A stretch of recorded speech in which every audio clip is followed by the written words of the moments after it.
नमस्कार, आप देख रहे हैं टीम मीडिया एक्सपर्ट। मैं प्रिया लेकर हाजिर हूं सीरीज क्या आप जानते हैं।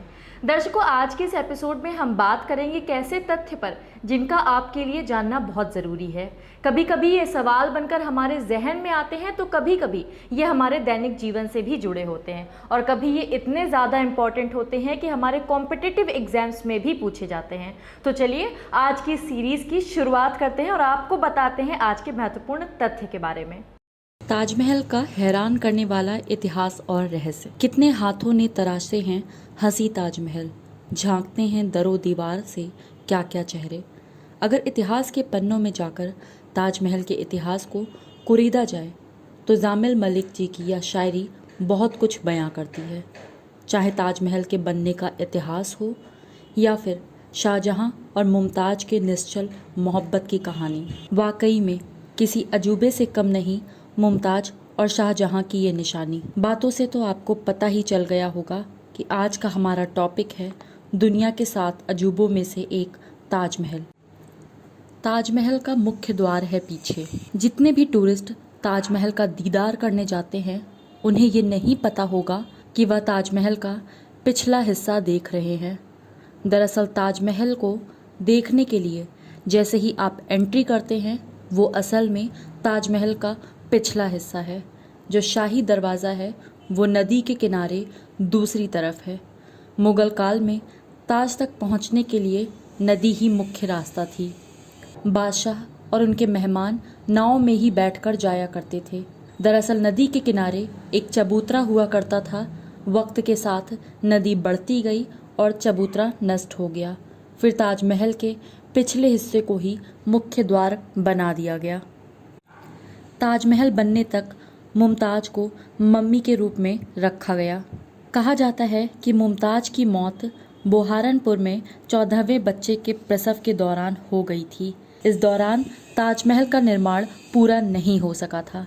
इसीलिए शाहजहां ने ताजमहल बनाने तक मुमताज के शव को सुरक्षित रखने का फैसला लिया। अबू सलाम ने अपनी किताब में लिखा है कि मुमताज के शव को मम्मी की तरह लेप लगाकर कपड़ों की पट्टियों से लपेटकर रखा गया था। हालांकि इतिहासकार यह नहीं मानते हैं कि मुमताज की लाश को मम्मी के रूप में अपनाया गया था। ताजमहल की जगह थी जयपुर के महाराज की संपत्ति। यमुना नदी के किनारे खड़ा ताजमहल जयपुर के जयसिंह की संपत्ति पर बना है। इस ज़मीन के बदले शाहजहां ने जयसिंह को आगरा शहर के बीच में एक महल दिया था। इसके पीछे भी इतिहासकारों का अलग अलग कहना है।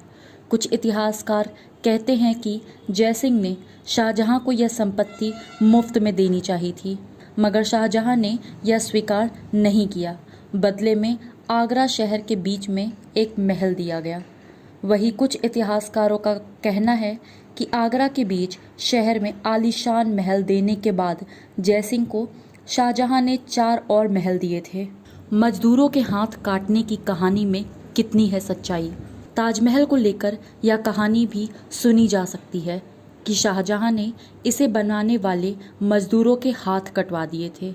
ये किस्सा भी सुना होगा कि एक मजदूर ने हाथ काटने से पहले ताजमहल की छत पर छेद कर दिया था जिससे पानी टपकता रहे। मशहूर इतिहासकार नजफ हैदर का कहना है कि इस कहानी में बिल्कुल भी सच्चाई नहीं है।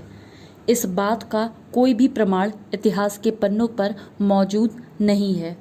वही बहुत से इतिहासकारों का मानना है कि शाहजहां ने मजदूरों और कारीगरों को जिंदगी भर का पगार देकर उनसे यह करारनामा लिखवाया था कि वह ऐसी कोई भी दूसरी इमारत नहीं बनाएंगे। नजफ हैदर का कहना है कि इस तरह की कहानियाँ गाइड द्वारा गढ़ी हुई हैं। उनके पास ताजमहल के बारे में बताने के लिए कुछ भी नया नहीं होता था। ऐसे में वो टूरिस्ट को आकर्षित करने के लिए नई नई कहानियाँ गढ़ते थे। अंग्रेज़ों ने 7 लाख में बेच दिया था ताजमहल। अंग्रेज़ों ने ताजमहल को बेचने की कोशिश भी की थी। इसके लिए एक अंग्रेज़ी दैनिक अखबार में 26 जुलाई 1831 के अंक में ताजमहल को बेचने की एक विज्ञप्ति प्रकाशित हुई थी। एक सेठ लक्ष्मी चंद ने इसे 7 लाख रुपए में खरीद भी लिया था। नीलामी में यह भी शर्त रखी गई थी कि इसे तोड़कर इसके खूबसूरत पत्थरों को अंग्रेज़ों को सौंपना होगा। लेकिन इस नीलामी की खबर लंदन तक जा पहुंची और वहां असेंबली में सवाल उठने पर governor general Lord William Bentinck को ताजमहल की नीलामी को रद्द करना पड़ा।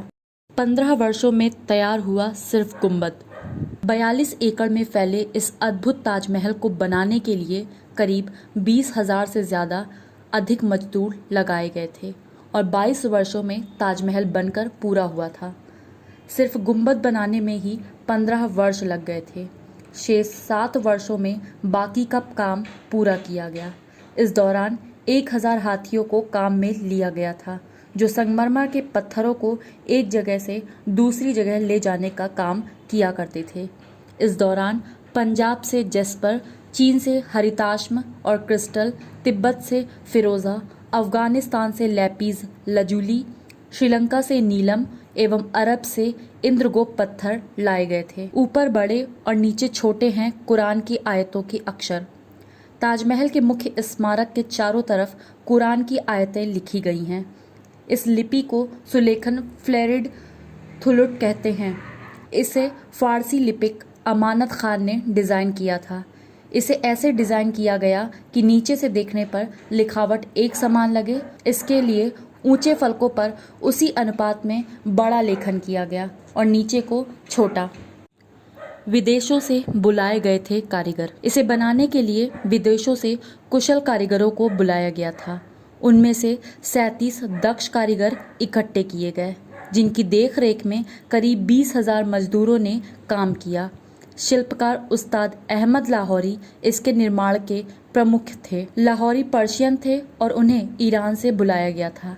इसके अलावा पत्थर पर डिज़ाइन तराशने के लिए मध्य एशिया में कारीगर बुलाए गए।